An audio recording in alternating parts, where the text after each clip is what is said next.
Hey everyone, this side Ashok महिला। Guys, आज के सेशन में जो हमें पढ़ना है वो पढ़ना है गॉस थ्योरम।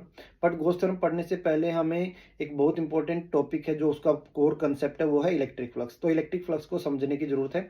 गॉस थ्योरम में जो टर्म यूज होगी वो इलेक्ट्रिक फ्लक्स यूज होगी। इससे रिलेटेड न्यूमेरिकल भी अपने बोर्ड एग्जाम में आते हैं, राइट। और जो गॉस थ्योरम के एप्लीकेशन होंगे वहां पर भी इलेक्ट्रिक फ्लक्स का यूज होगा। इलेक्ट्रिक फ्लक्स बहुत ही आसान टर्म है, उसको मुश्किल बना दिया गया है। मैं उसको बहुत आसानी से आपको समझाने की कोशिश करूंगा। आप वीडियो को पूरा देखेंगे तो आपको समझ में आएगा, ठीक है। तो इलेक्ट्रिक फ्लक्स क्या होता है? इलेक्ट्रिक फ्लक्स बेसिकली कई नंबर ऑफ लाइन के हिसाब से भी डिफाइन करते हैं, बट मैं उसको प्रॉपर जो स्टैंडर्ड बुक यूज कर रही है उसके हिसाब से डिफाइन करता हूं। जो एनसीईआरटी कहता है उसके वे से डिफाइन कर रहा हूं। तो इलेक्ट्रिक फ्लक्स अपने पास दो क्वांटिटी का डॉट प्रोडक्ट होता है। तो वो दो क्वांटिटी कौन सी होती है? एक इलेक्ट्रिक फील्ड होता है और एक स्मॉल एरिया होता है जिसको बोलते हैं डीएस। तो यहां मैं समझाने की कोशिश करता हूं आपको कि इलेक्ट्रिक फ्लक्स क्या होता है, राइट।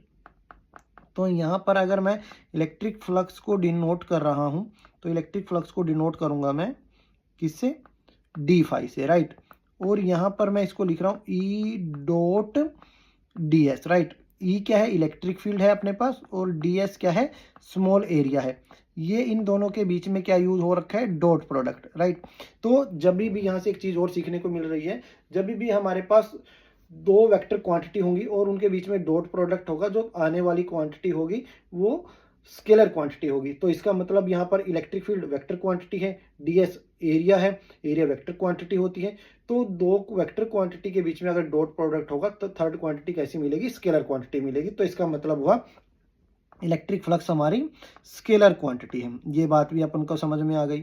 अब इसके बाद चलते हैं कि इसका डेफिनेशन क्या कहता है। डेफिनेशन को लेते हैं। डेफिनेशन कहता है electric flux d phi over a small surface लेना है, पूरा बड़ा एरिया नहीं लेना है, ठीक है। Over a small surface of area DS. अगर बड़ा एरिया लेंगे तो फिर वो वेक्टर नहीं बनता है, right. Is a dot product, तो ये मैंने डॉट प्रोडक्ट बना रखा है। Is a dot product of electric field at a point, इसको समझो। एट अ पॉइंट कहां पर? ये पॉइंट कहां पर होगा? ये पॉइंट होगा सरफेस के ऊपर, राइट। मान लो मेरे पास कोई क्या है, मेरे पास इसको मैं आपको बनाकर दिखाता हूं। मान लो मेरे पास ये है कोई स्फीयर है, ये है ना, ये यहाँ पर कोई स्फीयर है ऐसे, और ये पॉइंट यहाँ पर लाई कर रहा है बिल्कुल सरफेस के ऊपर। At a point and small area element ds at that point in the surface. तो वो सरफेस के ऊपर होगा, वो कौन? वो पॉइंट, राइट। तो इसको मैथमेटिकली ऐसे लिखा गया है। तो जब डॉट प्रोडक्ट हटाते हैं तो क्या लगाते हैं? Cos theta. तो मैंने यहाँ पर कोस थीटा लगाया है। इसको समझने के लिए बहुत इंपॉर्टेंट है ये डायग्राम जो यहाँ पर बना है। इस डायग्राम को मैं बताता हूं, इसको देखना। अगर आपको ये डायग्राम समझ में आ जाता है तो आपकी आधी से ज्यादा प्रॉब्लम जो है वो खत्म हो जाएंगी, राइट। तो देखिए, इस डायग्राम को लेकर चलते हैं यहाँ पर। इसको मैं प्रॉपर तरीके से थोड़ा बनाने की कोशिश करता हूं। ये मैं क्या बना रहा हूं, वो फिगर आपको समझाने की कोशिश कर रहा हूं, ठीक है। ये मैंने क्या लिया? सरफेस एरिया लिया कोई, है ना, जो ये डिफाइन कर रखा है। ये एरिया ऑफ सरफेस मैंने लिया है यहाँ पर। इसको मैं लिख देता हूं, ये क्या है? S, area of surface, right. ये पहला काम हो गया। दूसरा क्या काम करना है? कोई भी स्मॉल एरिया लेना है। मान लो मैं स्मॉल एरिया जो ले रहा हूं ये ले लिया मैंने, ये स्मॉल एरिया ये ले लिया, ठीक है। स्मॉल एरिया सर किस शेप में लेना है? ये आपकी मर्जी है। आप सर्कल में लें, ट्रायंगल में लें, रेक्टेंगल में लें, कोई भी रेगुलर शेप लें, उससे कोई फर्क नहीं पड़ेगा, ठीक है। तो हमने ये क्या काम करा? ये स्मॉल एरिया ले लिया, ठीक है।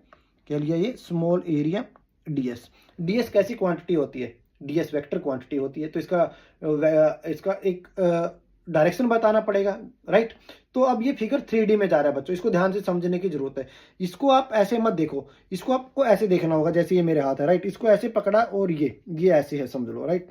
ये ऐसे है कुछ, ठीक है। ये इसको देखिएगा, ये सरफेस है, ये इसके परपेंडिकुलर होगा। 3D में है ना फिगर, तो ये इसका डायरेक्शन हुआ। ये सरफेस का क्या हुआ? एरिया वेक्टर, है ना, नॉर्मल टू सरफेस, ठीक है। क्या हुआ? Normal to surface. ये इसकी डायरेक्शन बता रहा है। तो ये किसकी डायरेक्शन बता रहा है? एरिया की। एरिया कैसी क्वांटिटी होती है? वेक्टर क्वांटिटी होती है। एरिया का डायरेक्शन क्या होगा? आउटवर्ड नॉर्मल लेना है। अगर आउटवर्ड नॉर्मल लेंगे तो पॉजिटिव होगा, इनवर्ड लेंगे नॉर्मल तो नेगेटिव होगा। तो ये सरफेस है, इसका डायरेक्शन क्या होगा? Perpendicular to plane. ये परपेंडिकुलर टू प्लेन हुआ, तो ये डायरेक्शन हुआ, राइट। तो मैं क्या बना रहा हूं? Perpendicular to plane. 3D में फिगर जा रहा है, थोड़ा ध्यान से देखना, राइट। तो ये हुआ परपेंडिकुलर टू प्लेन, ये हो गया परपेंडिकुलर टू प्लेन, तो ये मैं यहाँ ड्रॉ कर देता हूँ, ठीक है। इसके बाद ये क्या हुआ, ये मेरे पास रहा एन कैप। एन कैप क्या है, एन कैप है डायरेक्शन, किसका डायरेक्शन, डीएस का।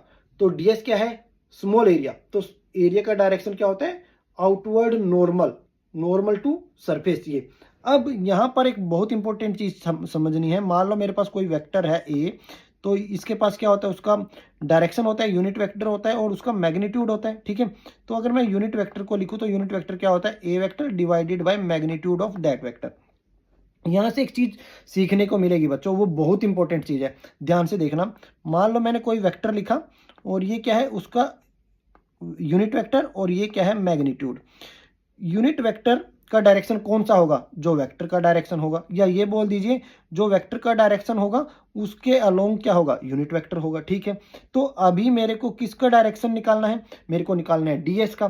तो ठीक है, डीएस का अभी मेरे को क्या निकालना है, डायरेक्शन निकालना है। तो इसका क्या लूंगा, सबसे पहले इसका मैग्नीट्यूड लूंगा, ठीक है, ये ले लिया। अभी क्या लूंगा, इसका यूनिट वेक्टर लूंगा। डीएस का यूनिट वेक्टर क्या लिया है, एन कैप लिया है। और किसके बारे में बात कर रहे हैं, डीएस वेक्टर के बारे में बात कर रहे हैं। ये चीज समझ में आई या नहीं आई। तो डीएस कैसा है, एक वेक्टर क्वांटिटी है, इसका मैग्नीट्यूड क्या हुआ, डीएस। और वेक्टर के पास क्या होता है, उसका यूनिट वेक्टर भी तो होता है, ये उसका यूनिट वेक्टर रहा है, राइट। तो वेक्टर के पास दो टर्में होती हैं, उसका मैग्नीट्यूड और उसका डायरेक्शन। तो मैग्नीट्यूड ये रहा है और डायरेक्शन देने का काम कौन करेगा, यूनिट वेक्टर, राइट। तो डीएस क्या है, एक वेक्टर है, इसके पास क्या कितनी टर्म होंगी, दो टर्म, एक तो इसका मैग्नीट्यूड और एक इसका डायरेक्शन। जो इसका डायरेक्शन देगा वो क्या होगा, यूनिट वेक्टर। तो इसका यूनिट वेक्टर क्या है, एन कैप, क्लियर। तो यहाँ पर इसी डायरेक्शन में क्या रहेगा, डीएस रहेगा, क्लियर है, बिल्कुल सर। अब ये हमको मिला। अब हम क्या मान लेते हैं, मेरे पास कोई इलेक्ट्रिक फील्ड है, मान लो इस डायरेक्शन में, राइट। तो इस डायरेक्शन में मैंने क्या ले लिया, इलेक्ट्रिक फील्ड ले लिया। तो इनके बीच में एक एंगल है, वो एंगल क्या है, थीटा। क्या एंगल है वो, theta. Theta is the angle between E and DS, right. तो ये क्या लिखा था, ई डॉट डीएस किसके बराबर लिखा था, डी फाई के। अगर मैं इस डॉट प्रोडक्ट को हटाऊंगा तो क्या लगाऊंगा, कोस थीटा लगाऊंगा। और थीटा क्या है, थीटा क्या है, एंगल किसके बीच के, ई और डीएस के बीच के, राइट। तो ये यहाँ पर कहानी लिखी हुई है, ये चीज़ आपको hope so, just a minute, इसको मैं हटा देता हूँ सो दैट आपको पढ़ने में दिक्कत ना आए। तो मेरे को ये चीज़ समझ में आई और ये मैंने आपको बताया है। ये क्या है, डीएस। डीएस क्या है, वेक्टर। वेक्टर के पास क्या होता है, एक उसका डायरेक्शन होता है, मैग्नीट्यूड होता है। डायरेक्शन कौन देता है, डायरेक्शन देता है यूनिट वेक्टर। तो यहाँ पर डायरेक्शन कौन दे रहा है, यूनिट वेक्टर। यूनिट वेक्टर क्या है, इस एरिया डीएस का एन कैप, और डीएस क्या है, उसका मैग्नीट्यूड, क्लियर है। अब टोटल निकालना है, तो सारे का सारा निकालना है, पूरे का पूरा निकालना है। जब पूरे का पूरा निकालना है तो ये डी फाई को मैं क्या लिखूंगा, फाई लिखूंगा, राइट। फाई लिख दिया। अब ध्यान से समझो प्यारे बच्चों, ई डॉट डी एस है, राइट। तो यहाँ पर वेरिएबल क्या है, यहाँ पर वेरिएबल है एस, तो लिमिट क्या हो जाएगी, 0 टू एस, राइट। जो वेरिएबल होगा उसका लिमिट आएगा। अगर जो हमारे पास गॉस लॉ है वो किसके लिए डिफाइंड होता है, वो 3D के लिए डिफाइंड होता है, राइट। जब 3D के लिए डिफाइंड है तो क्लोज सरफेस हो गई, बंद सरफेस हो गई, कोई भी है ना, क्लोज सरफेस के लिए डिफाइंड है, तो मतलब 3D के लिए डिफाइंड है।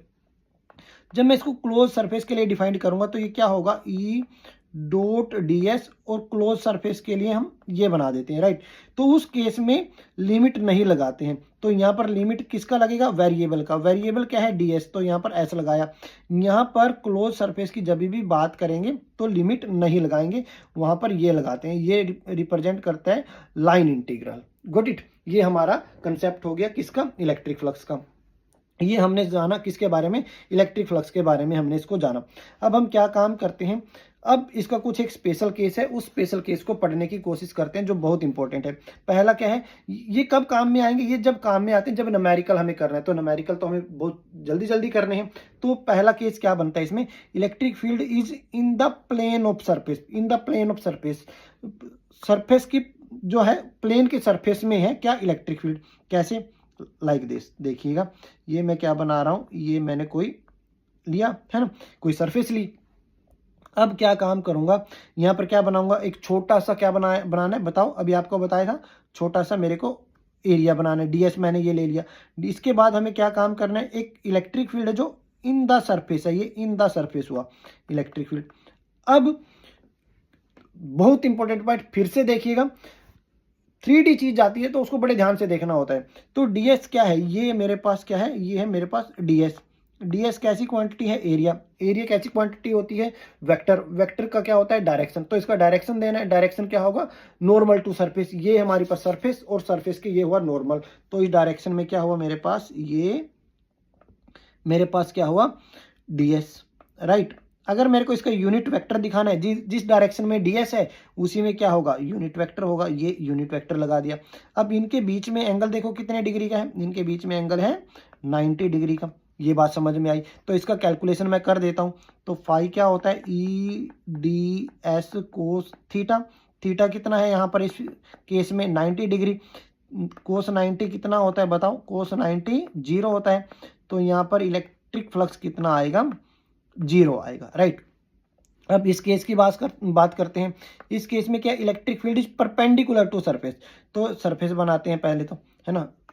सरफेस को मैं थोड़ा अच्छे से बनाकर ड्रॉ कर देता हूँ, है ना। तो ये हमने ड्रॉ कर दिया। अब सेकंड क्या काम करना होता है, छोटा सा क्या लेना है, छोटा सा एरिया लेना है। इसको हम क्या बोलते हैं, इसको बोलते हैं ds, है ना। ये हमने क्या लिया, ये ds ले लिया, बिल्कुल। अब इलेक्ट्रिक फील्ड कहां बोला है, परपेंडिकुलर टू सरफेस। ये सरफेस है, सरफेस के परपेंडिकुलर। ये क्या है, ये क्या है, परपेंडिकुलर, नॉर्मल टू सरफेस। ये किसका डायरेक्शन है, इलेक्ट्रिक फील्ड का, क्योंकि केस कौन सा पढ़ रहे हैं, electric field is perpendicular to surface. तो ये मैं बना दूंगा क्या, इलेक्ट्रिक फील्ड, राइट। तो ये इलेक्ट्रिक फील्ड बन गया अपना, बिल्कुल सर। अब क्या बनाना है, ये क्या है, ds क्या होता है, ds है एक एरिया, और एक एरिया कैसी क्वांटिटी है, वेक्टर। तो इसका डायरेक्शन, ये मान लो ds है, तो इसका ds एक एरिया है, एरिया एक वेक्टर क्वांटिटी होती है। इसका वेक्टर क्या होगा, नॉर्मल टू सरफेस। ये भी ऐसे होगा। तो ये मैंने क्या बनाया इधर, इसको बना दिया ds वेक्टर। अगर मेरे को इसका यूनिट वेक्टर बनाना है, वो भी जहां जिस डायरेक्शन में ds उसी डायरेक्शन में यूनिट वेक्टर। जैसे अभी मैंने बताया है, ये टर्म मैंने सिखाई थी ना अभी, ये वाला, है ना। इसका मतलब क्या है, जिस डायरेक्शन में एरिया, जिस डायरेक्शन में सॉरी वेक्टर, उसी डायरेक्शन में यूनिट वेक्टर, या जिस डायरेक्शन में यूनिट वेक्टर होगा उसी डायरेक्शन में वेक्टर का डायरेक्शन होगा, राइट। ध्यान से समझना है, ये बहुत इंपॉर्टेंट फीचर है। जिस डायरेक्शन में यूनिट वेक्टर होगा उसी डायरेक्शन में वेक्टर होगा, या ये बोल दीजिएगा जिस डायरेक्शन में वेक्टर है उसी डायरेक्शन में क्या होता है, उसका यूनिट वेक्टर होता है। दोनों सेम चीज है, राइट। अब यहां पर देखिएगा, थीटा। थीटा क्या होता है, angle between ds and e। तो यहाँ पर एंगल कितना हुआ, थीटा हुआ 0। क्यों, क्योंकि e और ds क्या है, आपस में दोनों पैरेलल हैं। तो हमारे पास फॉर्मूला क्या है, EDS cos theta. Cos theta, अब थीटा कितना है 0, तो कोस कितना हो गया 0, कोस 0 कितना होता है 1। तो हमको यहाँ पर कितना मिला, EDS। तो फ्लक्स कितना मिल गया इस केस में, EDS हमको मिल गया। गोट इट, ये हमारा एक पॉइंट मिला। तो ध्यान से हमें क्या, यहाँ से हमें क्या चीज सीखने को मिली, जब electric field perpendicular to surface होगा तो उस केस में तो हमें क्या मिलेगा, फ्लक्स। बट जिस केस में electric field in the surface होगा वहां पर इलेक्ट्रिक फ्लक्स कितना होगा, 0 होगा हमेशा। ये बात आपको याद रखनी है। अब हम क्या काम करते हैं, अब हम पढ़ते हैं गॉस थ्योरम। गॉस थ्योरम के लिए भी मैं क्या काम करता हूँ, एक पेज ले लेता हूँ आपको समझाने के लिए, राइट। तो आपको ये बहुत अच्छे से समझ में आएगा।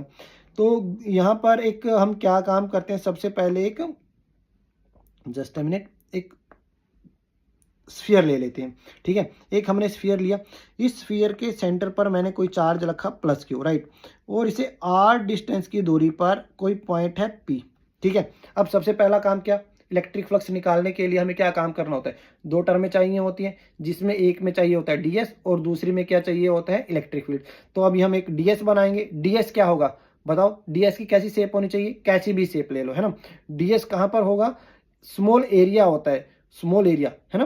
तो जो स्मॉल एरिया लेंगे वो सरफेस के ऊपर लेंगे। सरफेस के ऊपर कैसे, ये हमारे पास एक स्फीयर है और ये जो ds है वो यहाँ कटा है। देखने में तो अभी अगर मैं यहाँ पर ड्रॉ करूंगा, जस्ट ए मिनट, अगर मैं यहाँ पर ड्रॉ करता हूँ तो ये ऐसे ड्रॉ कर रहा हूँ मान लो मैं, है ना। ये मैंने ds को ड्रॉ कर दिया, ये ds हो गया, राइट। ये ऐसा करके कहाँ चला गया, ये अपने पास क्या हो गया, ये हो गया ds, ठीक है। ये अगर ds है, अभी देखने में क्या लग रहा है, ये ds तो अंदर है देखने में, बट ये फिगर 3D है। तो ये ds अंदर ना रहकर कहां पर है, यहां पर है। ये बिल्कुल जैसे ये दिखाई दे रहा है ना, यहां पर है। ये मेरे पास एक स्फीयर हुआ और ये पॉइंट इसके सरफेस के ऊपर है, राइट। तो P पॉइंट यहां पर है, राइट, क्लियर। स्फीयर और P point on the surface, ये P point on the surface, ये हो गया। अब यहाँ पर मेरे को इलेक्ट्रिक फील्ड भी चाहिए होगा, डीएस तो दे दिया, जिधर डीएस अभी बताया था, इसको याद रखो, ये वेक्टर है, ये मेरे पास यूनिट वेक्टर है और ये इसका मैग्नीट्यूड है, राइट। तो जिधर वेक्टर होगा उसी की डायरेक्शन में क्या होगा, यूनिट वेक्टर। तो डीएस किधर है, यहाँ पर, राइट, क्लियर। तो यहाँ पर इसका यही यहाँ पर क्या होने वाला है, ये यहाँ पर होने वाला है इसका, अरे ये क्यों जा रही है फिगर, यहाँ पर क्या हो गया, ये यूनिट वेक्टर, राइट। जिस डायरेक्शन में डीएस उसी डायरेक्शन में उसका यूनिट वेक्टर, ठीक है। अब नेक्स्ट क्या काम करना है, नेक्स्ट यहाँ पर पी पॉइंट पर मेरे को क्या चाहिए, पी पॉइंट पर मेरे को चाहिए डायरेक्शन किसका, इलेक्ट्रिक फील्ड का। तो यहाँ पर मैं क्या रखूंगा, ये तो प्लस क्यू है, पी पॉइंट पर जहां पर भी इलेक्ट्रिक फील्ड का डायरेक्शन चाहिए वहां पर क्या रखते हैं, दिमाग में हम सोच लेते हैं +1, तो यहाँ पर +1 रखूंगा।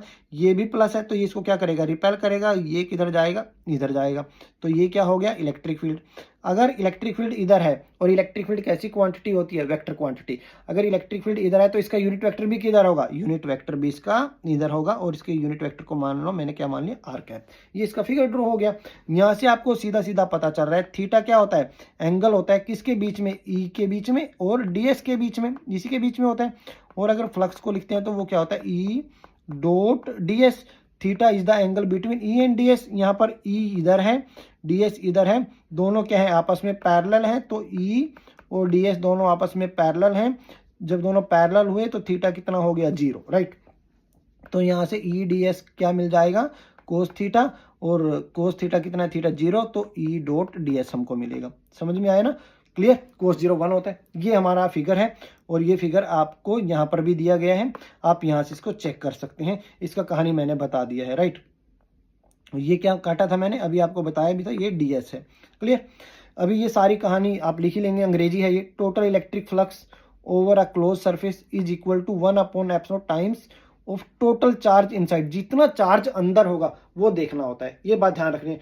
टोटल चार्ज इनसाइड चेक करना है, कितना चार्ज है, टोटल चार्ज कहां पर, अंदर है, सिर्फ बाहर के चार्ज का कोई मतलब नहीं है, अंदर चार्ज देखना है।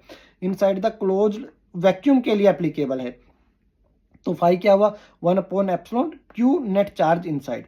तो फाई अभी हमने पढ़ा ही है, क्या होता है, ई डॉट डी एस। कहाँ पढ़ा है सर, ये देखिएगा यहाँ पर पढ़ाया है आपको, फाई क्या होता है, e dot D S, clear है। इलेक्ट्रिक फ्लक्स तभी मैंने आज पढ़ाया है, नहीं तो मैं सीधा आपको गॉस थ्योरम भी पढ़ा सकता था।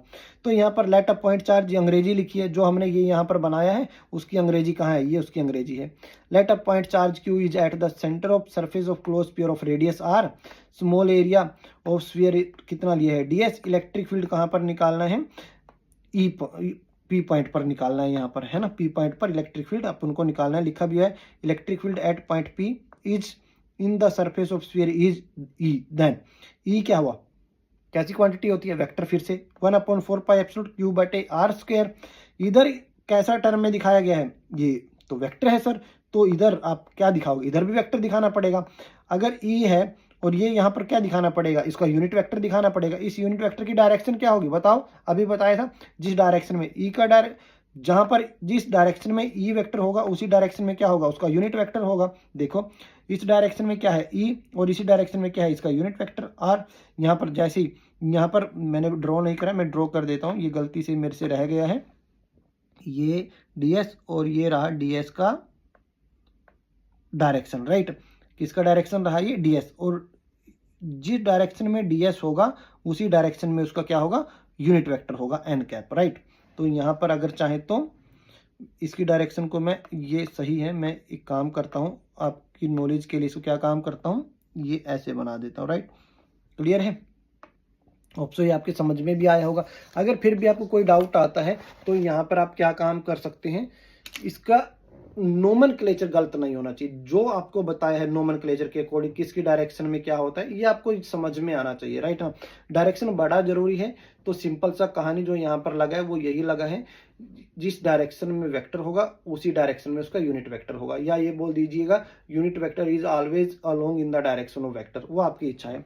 तो यहाँ पर ये क्या हो गया, अपने पास एन कैप हो गया, राइट। तो डीएस का डायरेक्शन ये है, ये रिप्रेजेंट कर रहा है। एन कैप क्या है, यूनिट वेक्टर, किसका यूनिट वेक्टर है, ये डीएस का यूनिट वेक्टर है, राइट। तो इसके बाद क्या हुआ, e dot D s, e का वैल्यू कितना है ये निकाला हुआ है 1/4 q divide by r square. R square क्या है ये यूनिट वेक्टर किसका इलेक्ट्रिक फील्ड का रख दिया। तो डी एस क्या है बताओ, डी एस क्या है एरिया है ना। तो यहाँ पर फिर से मैं एक बार फिर से यहाँ पर बता देता हूँ छोटी सी जगह बनाकर, सो दैट आपको इसके बारे में क्लियर विजिबिलिटी रहे। ए वेक्टर ये उसका यूनिट वेक्टर और ये उसका मैग्नीट्यूड। तो यहाँ पर अगर मैं डी एस वैक्टर लिखूंगा तो यहाँ पर क्या लिखूंगा यूनिट वेक्टर, डी एस का यूनिट वेक्टर क्या है एन कैप, ए क्या है ये मैग्नीट्यूड, तो ये क्या आया ठीक है, ये टर्म ऐसी आई है कौन से वाली ये वाली टर्म एन डॉट या एन डी एस जो लिखा है। क्लियर है, इस टर्म का नॉलेज मैंने आपको दिया है, बट इसका नॉलेज आप यहाँ से भी ले सकते हैं। इलेक्ट्रिक फ्लक्स आपको पढ़ना ही पड़ेगा, ये देखिए यहाँ पर भी मैंने इसको लेकर आपको बताया हुआ है, तो ये आपको याद रखना है बच्चों। इसके बाद क्या हुआ multiply, scalar always multiply with scalar, vector always multiply with vector, ये भी ध्यान रखना है। तो यहाँ पर मैंने क्या करा, ये दोनों कैसी हैं स्केलर, तो दोनों साथ में रखे। जब यहाँ पर अब ये साथ में जब मैंने रखे हैं, एक चीज़ का और हमें समझना है यहाँ पर आगे क्या होगा। अब हम जानते हैं a vector dot b vector क्या होता है a b cos theta, right ना। तो यहाँ पर क्या है r unit vector n cap, तो यहाँ पर क्या बनेगा r n cos theta. Theta कितना निकाला हुआ था अभी आपको बताया था जब मैंने ये समझाया था, थीटा कितना है यहाँ पर 0 डिग्री। 0 डिग्री क्यों है, क्योंकि ई और डी एस दोनों कैसे हैं पैरेलल हैं। जब दोनों पैरेलल होंगे तो थीटा कितना हो जाता है 0 हो जाता है। कोस 0 कितना हुआ 1, तो ये क्या है यूनिट वेक्टर 1। एन कैप क्या है यूनिट वेक्टर 1। कोस थीटा, थीटा कितना है 0, कोस 0 1, तो ये कितना हो गया r cap dot n cap का जो वैल्यू मिला वो कितना मिल गया 1। तो यहाँ पर इसका वैल्यू खत्म हो गया, कोई जरूरत नहीं है उसकी, तो राइट ना। क्लियर है, ये चीज़ पता लगी, ये कितनी हो गई 1 हो गई। कैसे हुई ये मैंने अभी आपको यहाँ पर बताया इस हिस्से में।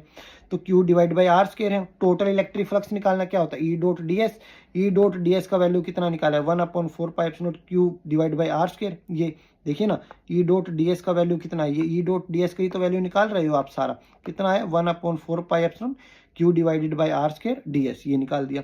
अब डी एस क्या है वेरिए जो कांस्टेंट है इंटीग्रेशन साइन से बाहर आ जाएगा, तो 1/4 क्या है Q divide by r square, ये टर्म क्या है कांस्टेंट बाहर निकाल दिया। डी एस क्या है वेरिएबल, तो इसको इंटीग्रेशन के साइन के अंदर रखा है। डी एस क्या है area of sphere, D S क्या है एरिया ऑफ स्फीयर, कितना होता है 4 पाई आर स्क्वायर। कैंसिल जो होगा टर्म 4 पाई से 4 पाई कैंसिल हो जाएगा, आर स्क्वायर से आर स्क्वायर, क्या बच जाएगा Q अपॉन एप्सिलॉन नॉट। यही अपना क्या होता है, यही अपना होता है गॉस लॉ, इसी को बोला जाता है गॉस थ्योरम। क्या बोला जाता है सॉरी गॉस थ्योरम। तो अब हमें क्या काम करना है, कल इसका एप्लीकेशन पढ़ना है। तब तक के लिए अभी आपके पास 3 टॉपिक हो गए, 3 डेरिवेशन मैंने करवा दिए हैं, एक्सियल लाइन, दूसरा इक्वेटोरियल लाइन, आज तीसरा हमने इलेक्ट्रिक फ्लक्स पढ़ा और गॉस लॉ का प्रूफ देखा। तो आप इन तीनों को पढ़िएगा, कल इसका एप्लीकेशन करते हैं और बहुत जल्दी फर्स्ट और सेकंड चैप्टर को निपटाकर करंट इलेक्ट्रिसिटी की तरफ चलते हैं ना। यहाँ से बहुत इंपॉर्टेंट जो डेरिवेशन है वो सब आपके एग्जाम से पहले मैं करवा दूंगा। अब आप इनको अपनी नोटबुक पर लिखिएगा, समझिएगा, याद करिएगा। कोई डाउट आता है तो कमेंट सेक्शन में बताइएगा, मैं आपको वहां पर रिप्लाई करूंगा। तो गाइज मिलते हैं कल के सेक्शन में। Thank you so much, God bless you all, okay bye.